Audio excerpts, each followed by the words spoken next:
Hi, it's Steve from PartSelect. Today we're going to show you how to change the seal and chopper kit on your dishwasher. It's a really easy job.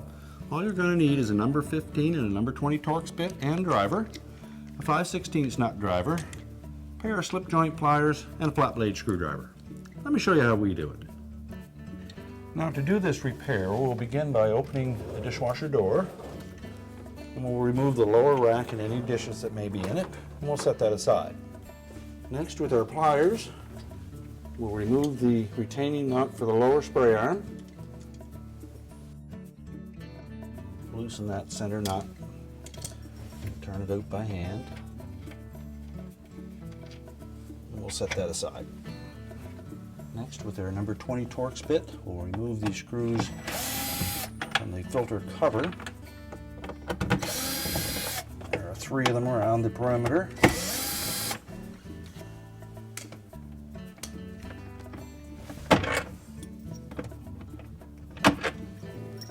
Next, we'll remove the screws from the discharge cover on the pump. There should be 6 of those.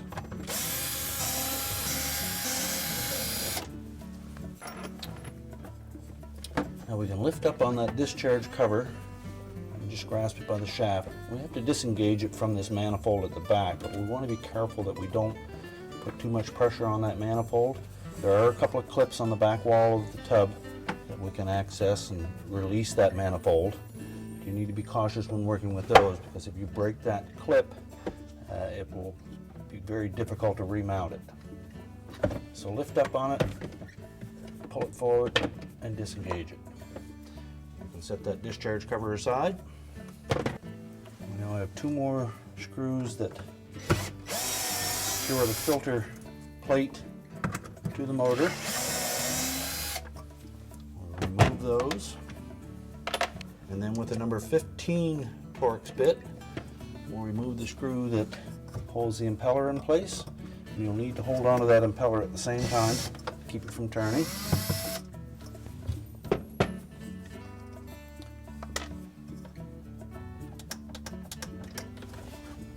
And just pull the impeller off the shaft. Now to disengage that filter plate from the manifold, disconnect it with that 1 tube there. We'll need to lift gently up on it and pull it forward while holding the manifold back.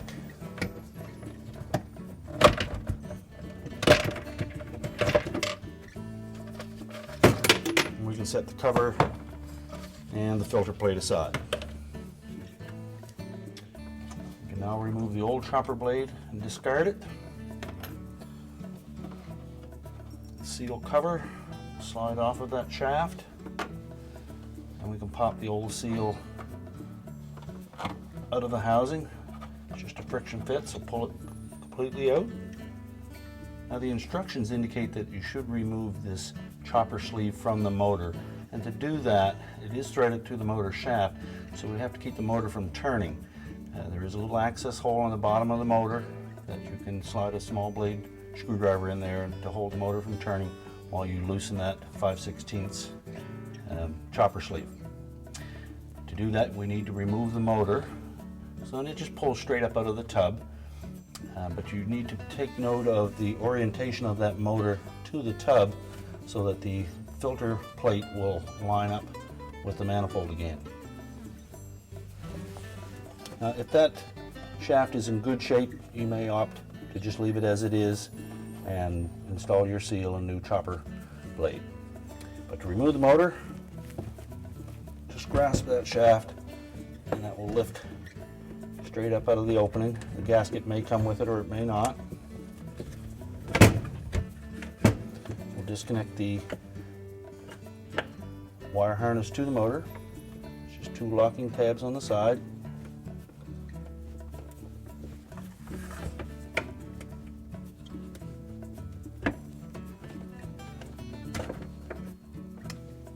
And then we can put the motor on a suitable work surface, or we can insert a screwdriver in that hole in the bottom and remove that sleeve. Now with our motor assembly on a suitable work surface, we can now remove that sleeve on the end of the motor shaft. As I mentioned, there is a hole just off to the center at the bottom of the motor that we can insert just a small screwdriver into that opening, and that'll prevent the armature of the motor from turning. And now with our 5/16 nut driver, we can unthread that sleeve. And if it's a little tight, you could use a ratchet and a 5/16 socket.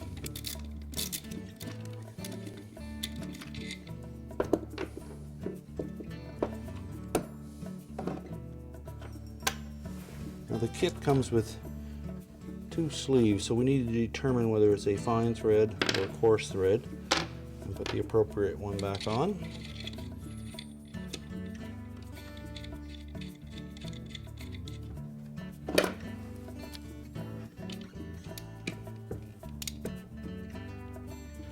Tighten it up, remove the screwdriver from the bottom, and we're ready to put the motor assembly back into the dishwasher. Now with the motor sleeve changed, we're ready to reinstall the motor. Let's begin by reconnecting the harness. Make sure it locks into place. And we'll lower the motor down into the opening, and making sure that we line up the motor the proper orientation. Next we'll install the new seal. We can just wet the edge of that seal enough that it'll slide in easier.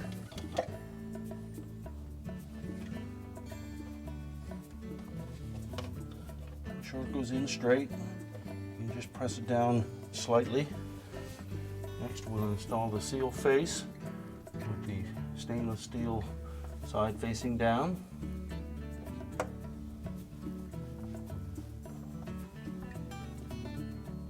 And press that down until the seal seats firmly. Next we'll install the new chopper blade. And then we're ready to put the filter plate back into position. So we'll set the cover on top of it first and line that up.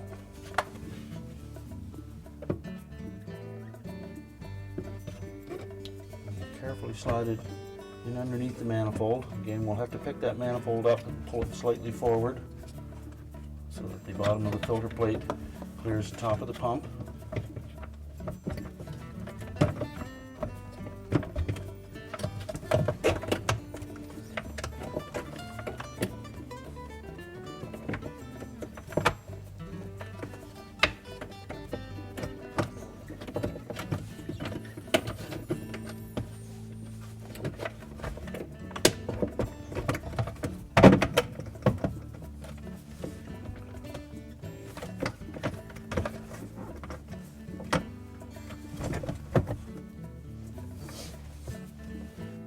With the filter plate and cover in place, we'll next take the alignment tool that came with the kit. We're going to slide that over that shaft and into the opening on the top of the chopper.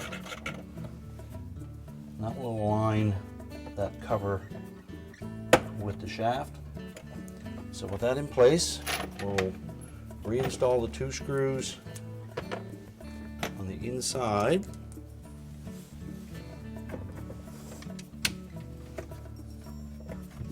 Make sure that alignment tool is held down in place and is centered in the hole.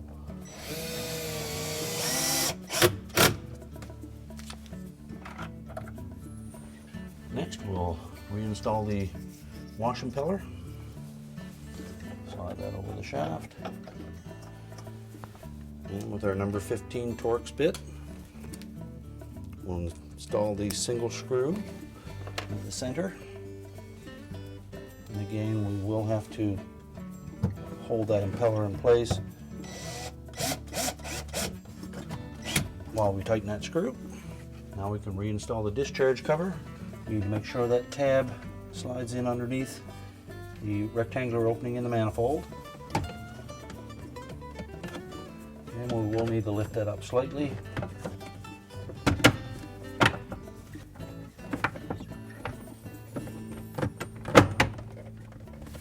And make sure it seats firmly on the top of that filter plate. And we can reinstall the 6 number 20 Torx screws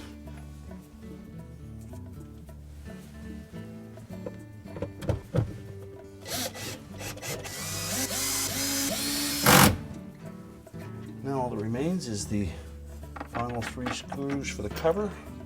These are the 3 longer number 20 Torx screws.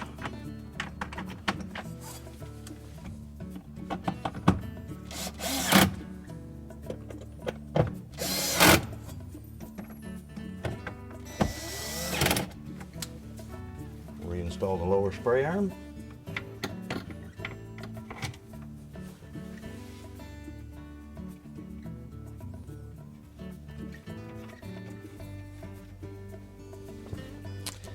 Just snug that up with a pair of pliers. We're ready to put the lower dish rack in place.